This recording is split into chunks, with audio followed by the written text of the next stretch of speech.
Welcome, everyone, and we're so glad that you could join us today for the Indiana State Library's online conference, Hot Topics for a Cold Winter's Day. My name is Kara Cleveland, and I'm the Professional Development Office Supervisor for the Indiana State Library. I will be the host and question moderator for today's webinar. It's true, the smartest person in the room is the room. And this is presented by Susie Highley, Director of Operations for the Indiana Middle Level Education Association. After the webinar has been transcribed, it will be available on the Indiana State Library's archived webinars page. If you're watching the archived recording, there will be information on how to obtain your LEU in the video's description in YouTube. For weekly updates on upcoming trainings and to learn more about what's happening in libraries across Indiana, please subscribe to the Indiana State Library's e-newsletter, The Wednesday Word, and check our continuing education website for other professional development opportunities. Okay, let me tell you a little bit about Susie. Susie was a teacher, and she started out as a teacher, and eventually she decided that she wanted to go back to school and become a school librarian. So she served as a school librarian in Warren Township here in Indianapolis. She currently serves as a trustee for the Fortville-Vernon Township Public Library in Hancock County. Last year, 2019, she was the ILF President, Indiana Library and Federation, and she now works for the Indiana Middle Level Education Association as Director of Operations. Susie is a strong advocate for school libraries and school librarians, as well as public libraries. She's also somewhat of an Indiana library celebrity for appearing on Jeopardy last year. She's served as a coach for the 2018 Indiana Library Leadership Academy, and just this weekend she was a judge for our most recent Poetry Out Loud celebration. Okay, at this time, I am happy to turn the presentation over to Susie. Thank you, Susie. Oh, thank you. I didn't write that part that included Jeopardy. Somebody else added that. So, well, good afternoon. It's been a while since I've done a webinar from my house, and I was thinking, oh my gosh, isn't it great that now Wi-Fi is more stable and you don't have to worry about that going out and things like that. So, as Kara mentioned, I was a school librarian, so some of my links might tend a little bit more towards school, but I try to include things for everybody. But that's why you come in, because you can share some of your experiences. So I hope that the chat that we have is very rich. And I mentioned it before the recording started. If you have your phone handy, that would be good. If not, don't worry about it. But when we get to the third slide, I'm going to use a new tool I like called Slido for a few questions. So, and feel free to add to the chat anytime. I'm going to share with you a shared document that IL uses. And IL is the part of the Indiana Library Federation that's school librarians. And a few years ago, somebody said, wouldn't it be nice if we just kind of had a document, nothing fancy, but things we could share with new librarians, new paraprofessionals, because there's quite a bit of turnover in that area. So some of us started putting this document together, and that's kind of where the idea for this session came from. So anything that you share today, I'm going to try and add at the end of the chat. So let's go on here.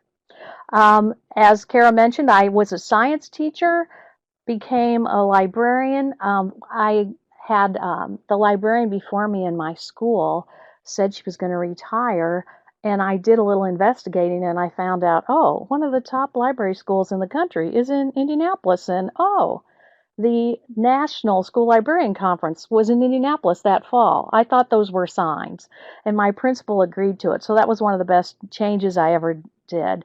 I now work for the Indiana Middle Level Association. I still have to collect and share resources. So that's right down my alley, but I'm not getting up at 5:30 in the morning to do it.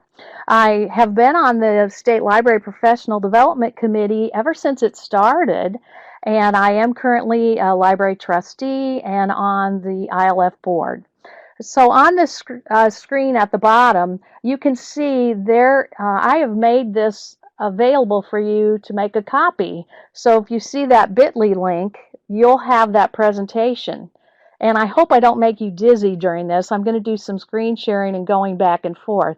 But if you even want to jot that down, or it's going to be in the end and we'll put it in the chat, but you can have a copy of this exact presentation. And I have to point out, I had to use Bitmoji to put in a person with gray hair in this screen because the Slides Mania template did not have someone with gray hair. I was kind of disappointed. So. And it's kind of interesting. Pam just shared several tools, Pam Siebold, in her session, and we have only a tiny bit of overlap, and we didn't consult each other before we did this. So she mentioned Bitmoji. Here's my Bitmoji. All right. Now, if you have your phone handy, or you can use a laptop, iPad, tablet, if you go to slido.com, this is a new interactive tool that is similar to Poll Everywhere, similar to Mentimeter. And when you go to slido.com, you enter the code Y917. And this is where I'm going to make sure the question is ready for you. There should be a question ready for you. And you mark which one applies to you. If you're a public library, school library, academic library, other, you're just hanging. And then if you can see it at the bottom, there's from outside Indiana or within Indiana. Okay, there's Indiana at the top. And the cool thing about Slido, it's free. You can use 4 different types of questions. For the free version, I should say, you can have 3 questions at one time. There are 4 different types. They're only good for 3 days, but I'm going to show you 2 of the different kinds. But it's kind of a fun thing to hold. Oh, we have 11% just hanging. Oh, down to 10. So I'll give you just another little bit of time to answer. It's neat that we have. And you can choose on this question to make it a single answer or that people can answer multiple. So that's why you could answer where you work and where you live. Okay, so you kind of can see how Slido works. I'm screen sharing. You may see a little bit of Slido behind the scenes, but it's really, really easy to use. And you can have up to 1,000 people in it, so people use it for big presentations as well. Okay, go back to our presentation. Okay, now we're going to do a different type of question. When you're looking for an idea for a program, activity, or resource, where do you look? I'm going to go back here and I'm going to activate the next question. You can see how that worked. And this one, you can just type in an answer. Type in where would you look if you're like, oh, I'd like something different for library month or library week in April, or I'd like to do something different that we've never done before with book clubs. And this one I chose the word cloud option. And as typical with a word cloud, the more something is answered, the larger it is on the screen.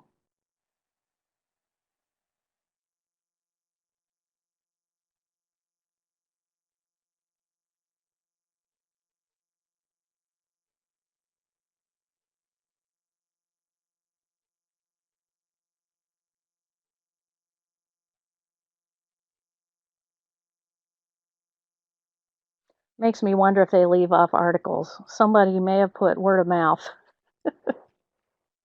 We'll give just a little bit longer for this one, but you can kind of see how this works. And of course, this can all be archived and shared. You can also allow open-ended questions. And I thought it was kind of funny. It suggested there is a feature you can turn on so that you can preview questions before they're asked, before they appear on the screen. And I thought, yeah, if you were using this in a school, you definitely would want to use the preview option. Okay, we'll go on to our next thing. Go back to our presentation. See, I told you you're going to get to see behind the scenes. Okay. Now, after you get these ideas, this is the thing that I've spent a lot of time on. I have a lot of ideas, a lot of papers, a lot of websites, a lot of, who knows, index cards, clippings. What do you do when you see a great idea that you want to save for later? And I think back to when I first started teaching, how it's a lot different now. We're going to go to the third question. I hope I'm not giving any of you whiplash. This one is another multiple choice. What do you do when you see a great idea? And this is also multiple. You can click as many as you want.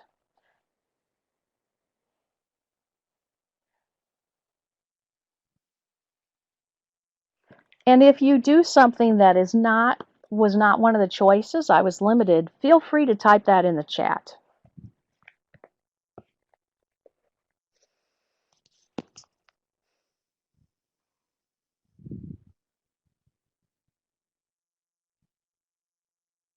Paula asked about, does this work with PowerPoint too? I believe it does. There is actually a Chrome extension that you can build it right into the slides, and you can create it right there. Oh, somebody said all of the above.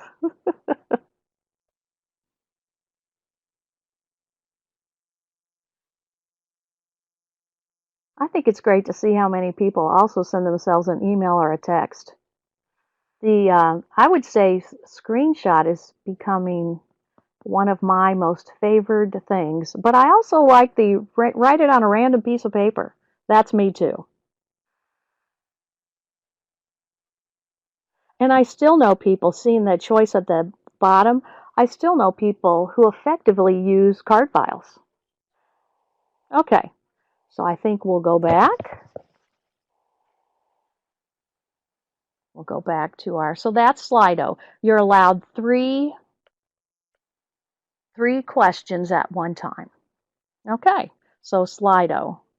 And the videos are kind of fun. When you look at the videos, they are from the UK. So I thought for a while they were saying Slider, but the videos are very thorough. Okay, so let's look at some collaboration and curation tools. And of course, some of the most common ones are from Google, Microsoft, Apple. And at the bottom, I have another bit.ly. And this is the crowdsourced document that I talked about that some of us in ILF created, and it will never be done. It'll never be finished.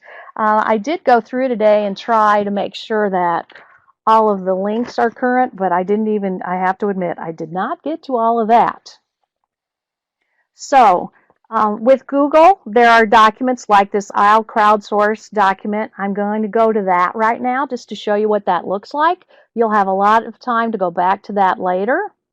It looks different. I know on an iPad you don't have the outline on the left, but we started to put this together. This is the bit.ly. The bit.lys are case sensitive. Bit.ly IL crowdsourced. And people are adding. I can see that there are three other people in it right now. And I thought, if you're new, what kinds of information would be helpful for you? So we start with the professional organizations. We include IUPUI for the certification. We include places that you can get professional development.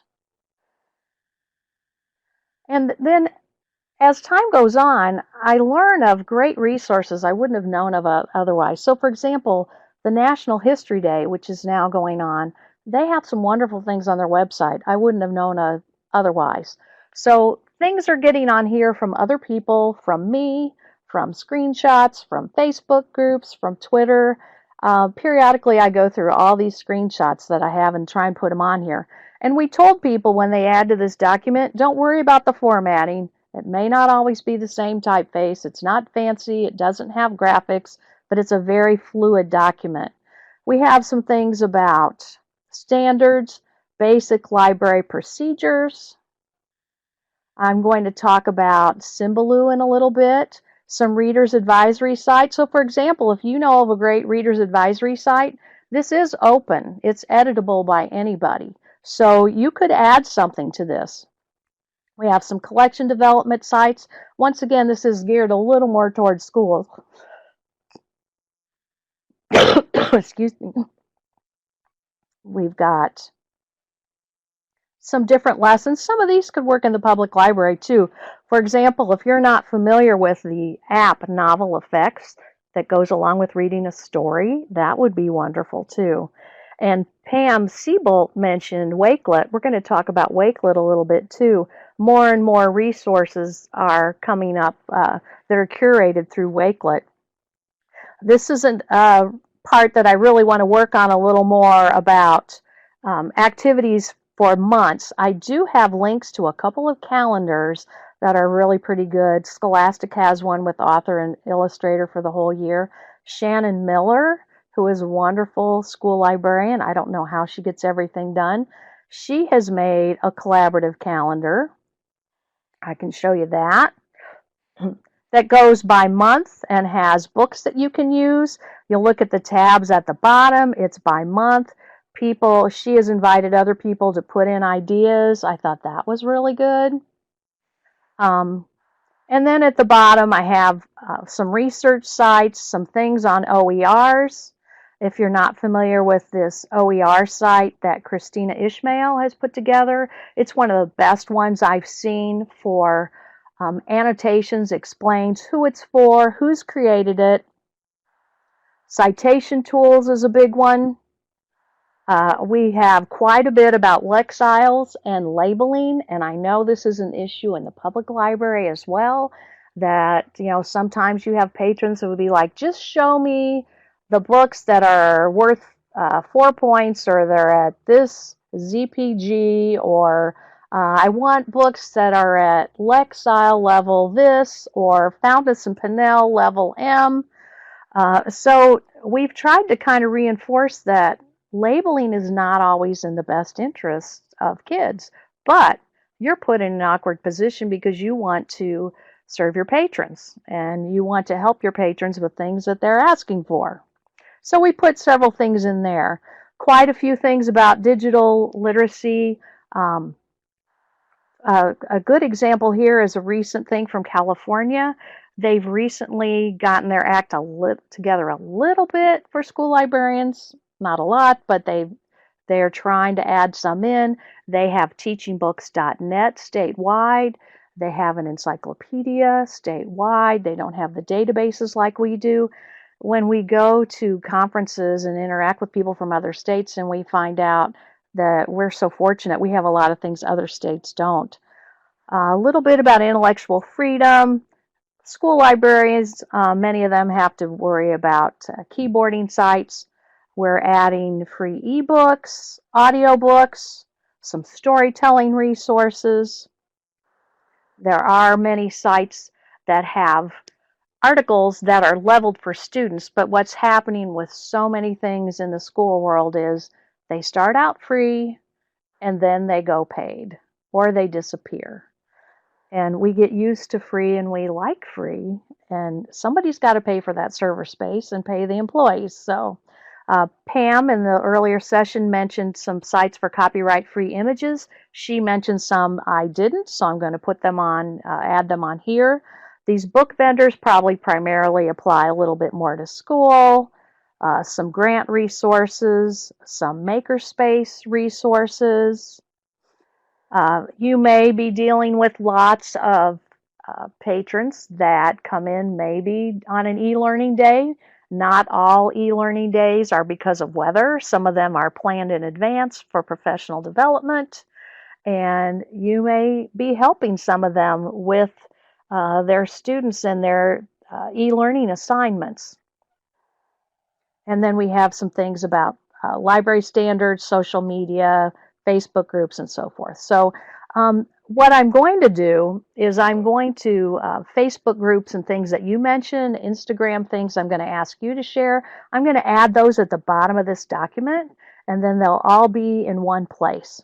Oh, I did want to point out, we did recently on the IL listserv, we had a conversation about author visits. And we had lots and lots of great responses. So, and this is linked in the document, So I made a spreadsheet, and then different people responded with what authors they'd had. And this could be really handy because you can see that most of them are from Indiana or Cincinnati or Chicago. And so this might be useful to you. And you can also see who's had them visit their library. We also had Shirley Mullen weigh in, Suzanne Walker. They all gave suggestions. So if you were looking for an author visit, this could be a good resource for you. And the last thing I'll show you, this is where I'm going to put in things that are added during the webinar. So I hope I wasn't making you dizzy with all of that. Okay, let's go back to the presentation. I showed you the IL document, the author spreadsheet. Calendars are a great resource. We have a shared Google Calendar for IL with PD opportunities. I'm not always real good about keeping that up, but I use, for example, a lot of the things that Kara shares with us. And another good resource that you may be familiar with is the Wyoming State Library and their calendar. And by the way, I will add, when you get to the calendars, a lot of times the agenda view is the most helpful, I think. So I go through and I check this and I look at ones that might apply to school librarians. And this is also helpful to me. Some of these apply in my middle level job. That, for example, things about digital literacy and curriculum, those are useful to me in my middle level job as well. And I'll show you the IL calendar, what it looks like in Weebly. Like I said, I hope I'm not making you dizzy. Like I said, I like the agenda view, and we try and include anything that would be of interest to the school librarians. You can tell it's not quite as much as the Wyoming calendar, but it's still, I hope it's helpful. Okay. Now, in the previous session, Pam talked about Microsoft Teams, and which is kind of interesting because I'm much more familiar with Google, and it depends on the school system where you are and what your library is using.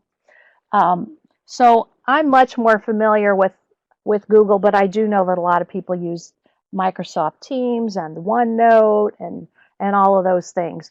And then there's also Apple iCloud. It was like once Google started doing all of their cloud things, Microsoft and Apple were like, we want in on this school stuff too and this business. So those are all available as well. And I know that in the previous session, there were people who used Slack. And I wondered if anybody, if you want to comment on anything on this page or anything so far about what products you might be using for collaboration. And I'll check the chat too again.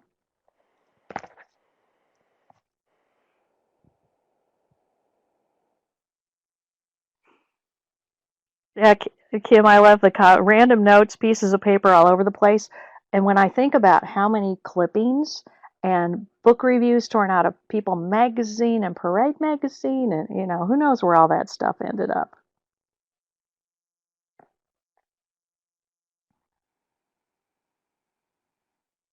Okay. Oh, Jenna said she started using Microsoft Teams. I do know there are many more. At where I work at the Middle Level Association, which we have like 3 employees, we don't have to do a lot of collaborating. Sometimes it's just walk down the hall or text, but they use Outlook. And so I've kind of had to dip my toe into Microsoft, but I'm just so used to Google. So, and I've used Slack.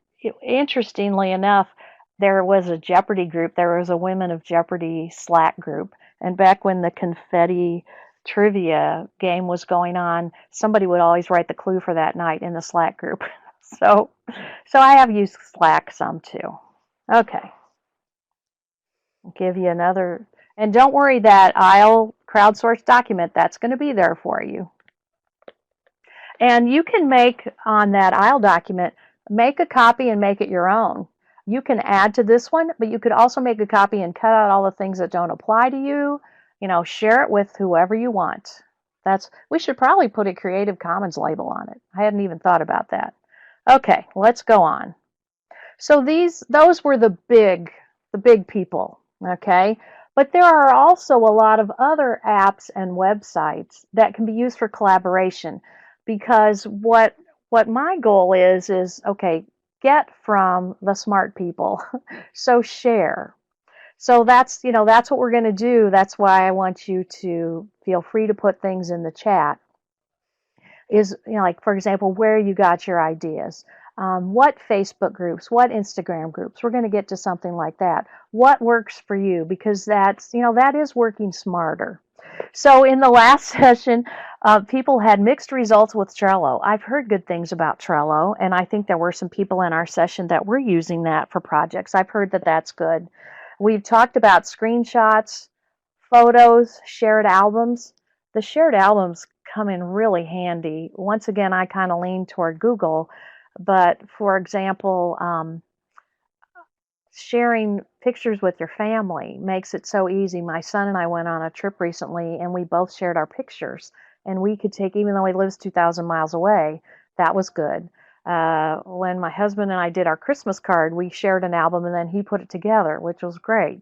So I love the shared albums. You can even incorporate screenshots into your Google albums as well and choose who you're sharing those albums with.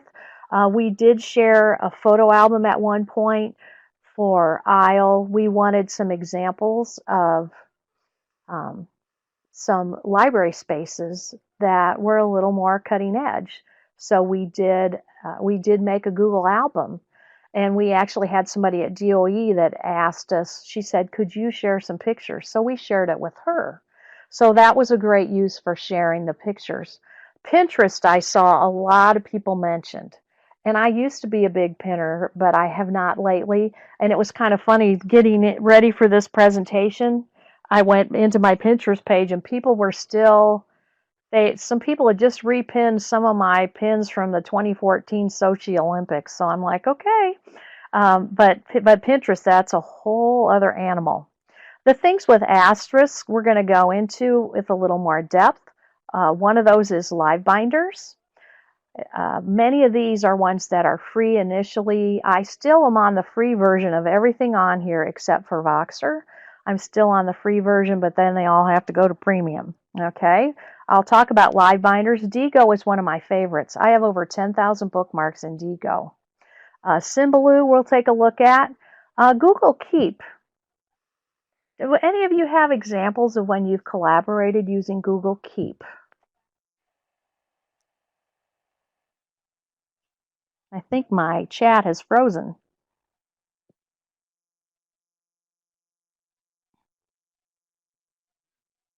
Okay. Haven't heard of Google Keep. Okay, just quiet. Thank you. I thought my iPad was frozen. Google Keep is kind of like an Evernote type thing. It can incorporate. I thought about showing it to you. You can incorporate pictures. You can make lists. It's easily searchable. I like the ones that work so easily from phone to laptop and back. So Google Keep is kind of like Evernote. But you can collaborate with it. You can color code it. I use Google Keep when I'm reading a book and I take notes. I use Google Keep because you never know where I might be reading the book, listening to the book, and I use that for my notes. And then when I write my reviews on Goodreads so I can remember what I read, I look at my Google Keep notes. So it's just so handy. And some people use Pocket. Wakelet, Pam talked about, and I'm going to show you some examples of Wakelet. I'm going to talk about Voxer at the end. Voxer is a walkie-talkie app, and that's the only one on this page that I pay for. And Voxer is where I go for lots of ideas from people literally around the world. There are a few core people, but I'll show you what that looks like. Padlet's been mentioned. Pear Trees is another curation tool. And then we get to Twitter, Instagram, and Facebook.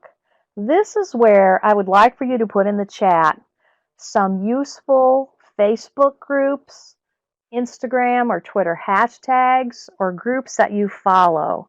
Where do you go? Many of you said you go to Facebook groups for ideas. Share some of those in the chat. Where do you go? Oh, Arsel. Libraries and social social media. In that document I shared with you, I mentioned there are several for school librarians: library marketing and communications, programming librarian.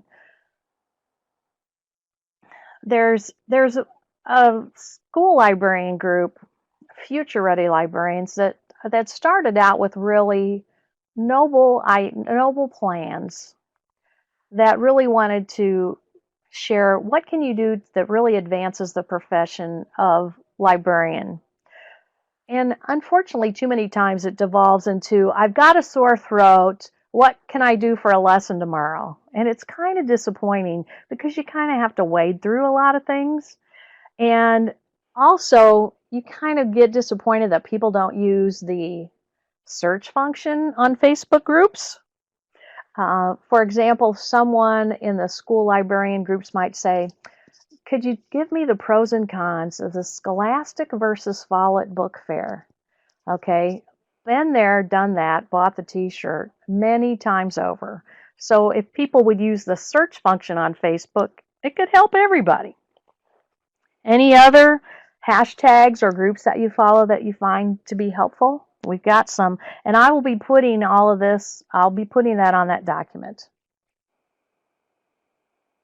And I do know, for example, I know people when they go to a conference that really, Twitter is like their curation. If they hear a keynote, they put down what they think are their most salient points, maybe take pictures, use quotes, and that in a way is their record of the keynote, and you can go back to that later. It can be really, really helpful. Same with Instagram. Oh, good, we've got some more. All right, thank you. Okay. Now, one of the things that you can do is also search things that other people have already curated. So some of the things that I put the asterisks to, like Symbaloo, you can look in Symbaloo and you can see, okay, what's already there. Maybe somebody has already collected many, many links for Hour of Code, for example. So if you go to symbaloo.com, that's all you have to put. Get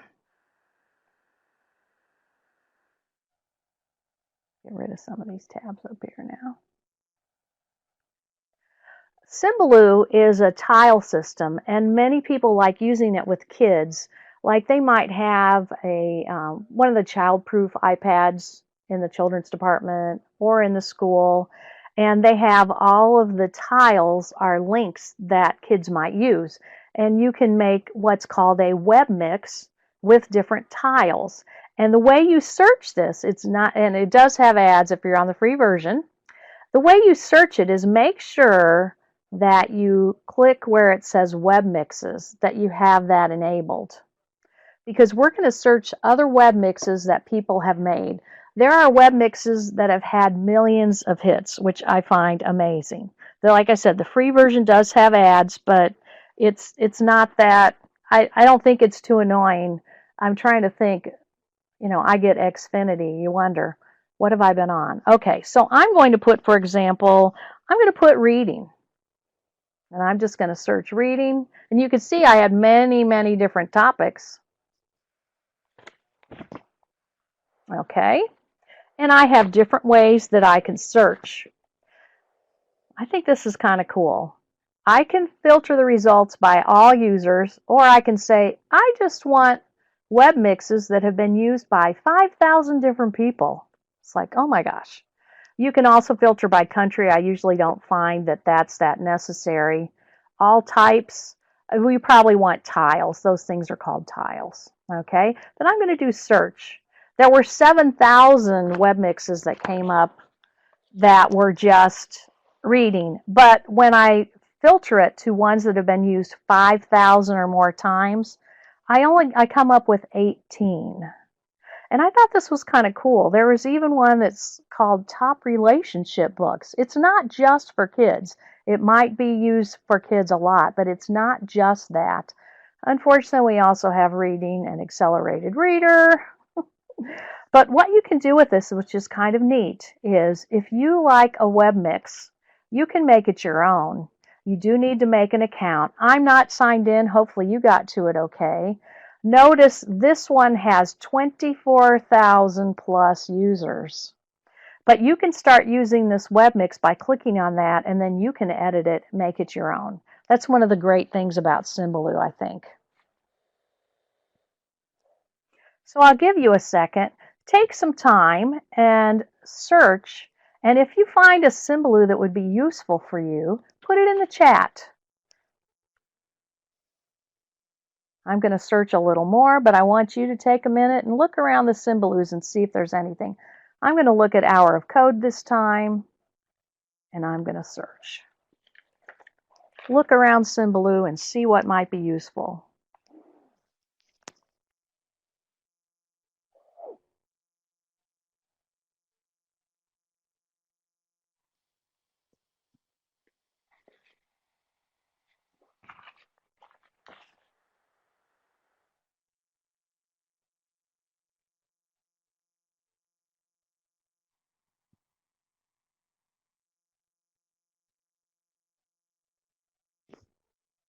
I'm going to go to the next page. Over here you can see the country, you can see how many users. Apparently I've looked at shoes lately.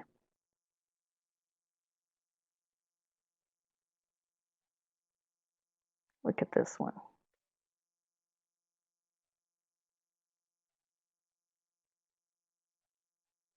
You don't have to fill in every tile. It's easy to edit tiles, rearrange tiles. You can give them background colors. What's really cool though is when you add a tile, if there's a graphic that is attached to the website, it pops up. You don't even have to add it. And if you want to change it, you can, but you can make a Symbaloo really, really quickly. Okay, oh, we have people joining the biking librarians. All right, so that's Symbaloo. So we're going back, in that case, we're curating what somebody else has already chosen. It could be a start, or it could be you use it exactly like someone else used it. Okay, then we have Wakelet. Wakelet can be used for many kinds of collections. If you're familiar with the old Storify that people used to use to archive Twitter chats, Wakelet is very similar to that, but you can add much more. You can just go to wakelet.com. I'm going to show you some examples. In 2017, I used Wakelet to archive some of the tweets from ILF. And I could choose what pictures I wanted to use, what tweets. It's hard to believe it's already been 2 years ago. We had Maggie Stiefvater at that one. But I just went through and I used people that had that hashtag, and Wakelet put it together.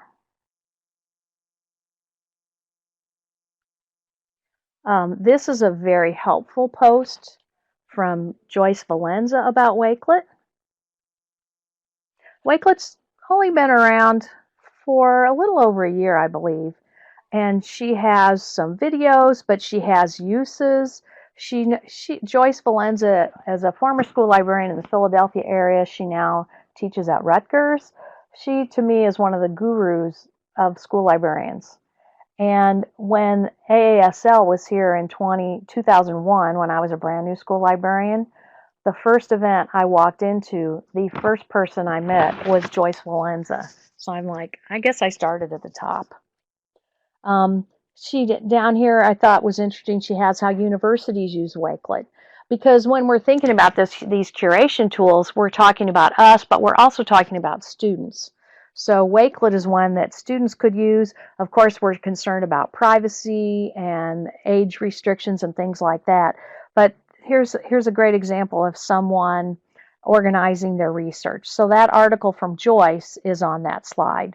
Here's Wakelet to organize book clubs by another outstanding school librarian, Shannon Miller. Christina Holveiss has been the Librarian of the Year on the front of School Library Journal. She has used Wakelet quite a bit. She has some great examples. She uses Wakelet for her newsletters. She has different collections. You can see that they vary. Some of them have many, many links. But she's another good user. So as you are interested maybe in Wakelet later, you can go back and look at some of these. And one more way I just want to show you how to search Wakelet is you can click Explore. Some of the top picks that came up were a little interesting. Travel hacks and advice. Maybe they'll have the story about asking permission to put your seat back. But you can see that it's used for a variety of things. So many times we think about how are these tools, how are they going to be used for education, how are we going to use them in the library, and we forget sometimes about other practical tools that people use in everyday life for themselves. But you can explore. You can also search for people, all different kinds of things. Okay. Did anybody find anything useful in Wakelet, or do you use Wakelet?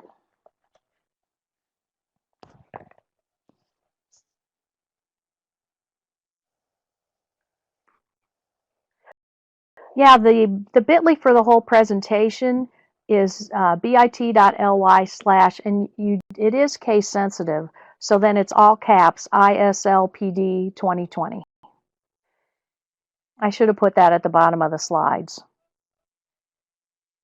And Wakelet, it's very easy. And you know, it's one, I don't know that I've seen a premium version. It's like you have to think, who's paying for all this server space? Okay. And I asked you already about any social media feeds you find useful. If you've thought of any others, feel free to put those in the chat. I will add them in.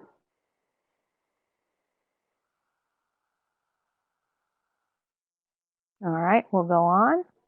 Live binders. I know Vicki Bilta is an expert in live binders. We served on an ASL committee together called Essential Links, and that live binder still exists. It might not exist on the ALA website anymore, but the live binder is still there. Live binders was developed, yes, Vicki, it's still there. I'll send you the link. Live binders is a collaborative way that you can share things. And I'm going to give you a couple examples.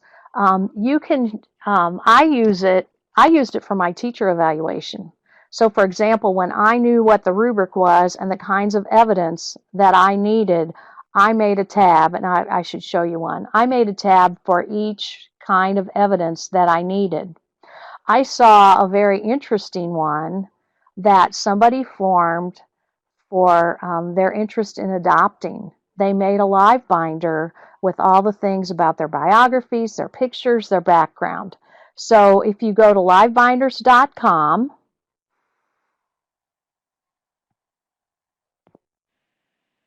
it was made by two former teachers, Barbara and Tina.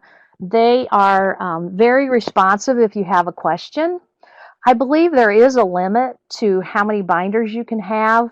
I think they've forgiven me for that because I've been a pretty big proponent of live binders, and I've worked on a couple big ones. But you can see there are over 2 million binders.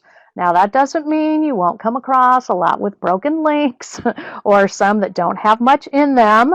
You can see some of the featured live binders down here. I thought this was interesting. General, cruel, and unusual punishment resources.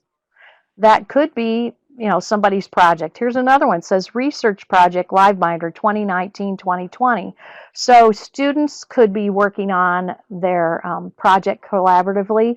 They may not have an LMS like a Canvas or Schoology or something like that where they can work collaboratively. And sometimes having some kind of software piece makes it easier than just using a Google Doc. So you can search this many ways. You can go to featured. I always like to look and see what they say are the top ones. Here's some of the featured ones. You can look at it in a variety of ways. I thought it's so interesting that the Tennessee Department of Education, 441,000 hits that they're using live binders. And then we have a live binder about Wakelet. It's like, okay. But some of these have literally millions and millions of hits. You can look at over here where it says educational searches. I hope everybody has that. You can search library. Now, not all of these deal with library as a building, because here is a library of hyperdocs, but some of these might be useful to you. I saw some public libraries in here. Here's one on library makerspaces that has 10,000 hits. And the cool thing when we look at a live binder is it can include video, it can include pictures, it can include documents. Here's different presentations on makerspaces, types of topics. You can also change, oh, here's what's in your patron's dream makerspace. That's kind of a cool document to have. And most of the time it will give you the link too. So you don't have to say, uh-oh, what live binder was that in? You can go to the link directly. So once again, we are picking things that other people think are cool. The question about secure website, good question. I can ask Barbara and Tina about that. I've not had any problems. I do know when I was helping with making the live binder for Not at ASL and Not at ISTE, there were some issues about whether it was HTTP or HTTPS, but I don't think, but I will check. I'll definitely check. Let me show you. I'll show you the Not at ISTE binder. This is the big technology conference that's in the summer. That's an international conference.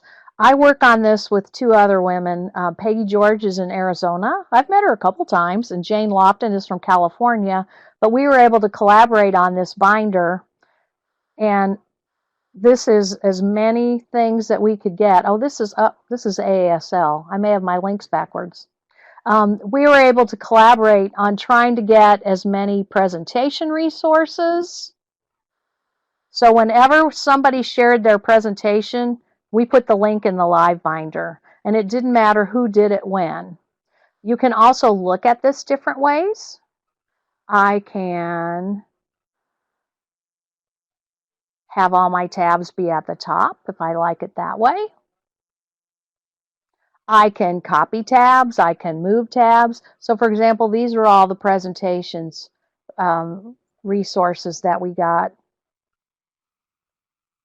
Things that were about the standards and all of that. Okay. But you can have 5 binders, 2 levels of tabs for free forever. An education or nonprofit can get that for $35 a year, but you're always free to search. You don't have to log in.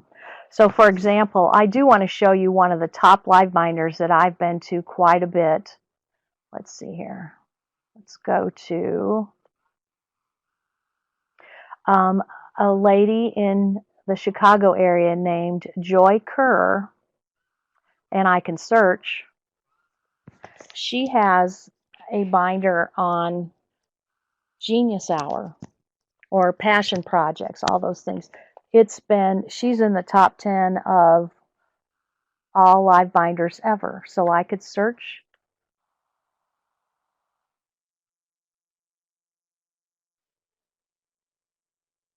Oh, where's her Genius Hour? There it is. Nope. Here it is. I can search for a variety of ways, but this one has lots and lots of hits. And she has different people's definition. These are all active links. So she has things from Daniel Pink. She was inspired by him. You can make the tabs different colors. You can organize them however you'd like. Okay. Let's go on. diigo. That picture there is to remind me to tell you that as far as diigo goes, I've just reached the tip of the iceberg. There is so much to diigo. This one has undergone some changes. I'm still on the free version, but I'm not sure. I'm curious as to whether you're going to be able to get into this. If you go to bit.ly and then /IL in caps and diigo, all small letters, if it's going to let you in or not. I was able to get onto my iPad, but I'm not sure if you're going to be able to see or not. If you can't for now, then you may have to look at my screen.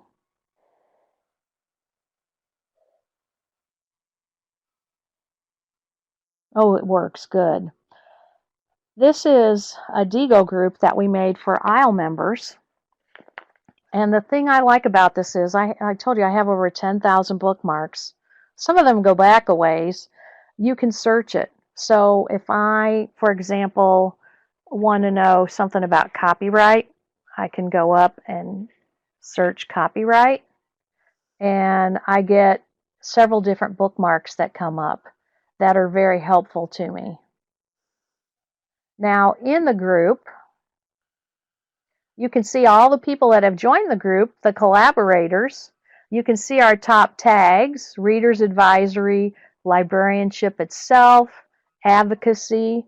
I use this a lot when it's like, what was that website? So I go to my diigo group.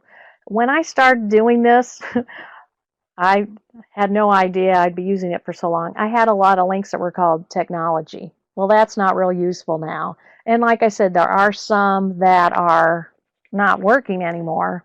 But you can go back and you can search, you can edit, you can change them, you can share them. You can sign up for notifications. You can join a group and you can ask to be notified whenever there's a new bookmark. There's one school librarian who I know gets emails whenever somebody adds a bookmark, because she'll mention it. Oh, I saw that great link for blah, blah, blah. So it's really neat. And I'm on the free version of this too. I'm in several groups. There's the IL member one. I made one for work. I share a lot with middle level people. The teacher librarian one. There's just several. Some of them I don't use as much as I used to.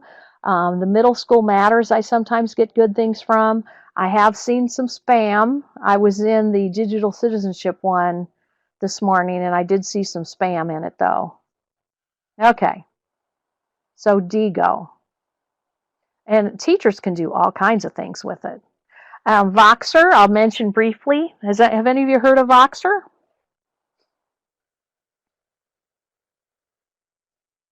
It's a walkie-talkie app. In a way, it has some similarities to WhatsApp and WeChat in a way. It is free to use. You can use it internationally. You can have it set so that it only works on Wi-Fi and doesn't use your data. Most people use it most of the time with their phones. I have some people that I talk to on Voxer almost daily, or if I don't listen to it that day, I listen to it another day.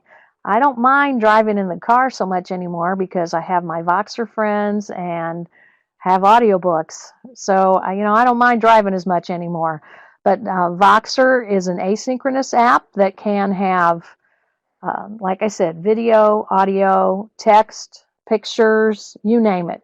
You name it. So, and this is an old blog post that I wrote how Voxer, how it changed, how I got many of my ideas. I can still go to one of my Voxer groups that's called EduMatch and ask them for suggestions. And it was really kind of funny. I did not stage this, but this Tatul is a teacher in LA who was lamenting how if only his school had a school librarian, and other people are chiming in, yeah, I wish we had one too. So that's Voxer, and I've been in book clubs on that. I have just some personal friends that we talk each day, so it's a great free tool. The only difference with the $35 I think is that I can add people, I can recall messages, so if I mess up I can get rid of them. But otherwise, you definitely don't have to have the paid version. Okay, so we're getting near the end. Appreciate your being part of the crowd and adding to the group. I'll be adding your notes, and I will post that here again. Here's the presentation. If you have any questions, you can contact me with my Gmail address. This template was from Slides Mania. I thought it was kind of fun. Yes, Voxer works between Android and Apple. Absolutely, it does. That's one of the things that makes it so easy is sometimes my EduMatch group, the one that's really, really busy, I'd say 2/3 are on Apple and the other third are on Android. I'm an Android. Any questions that you have? And I will find out about the live binders.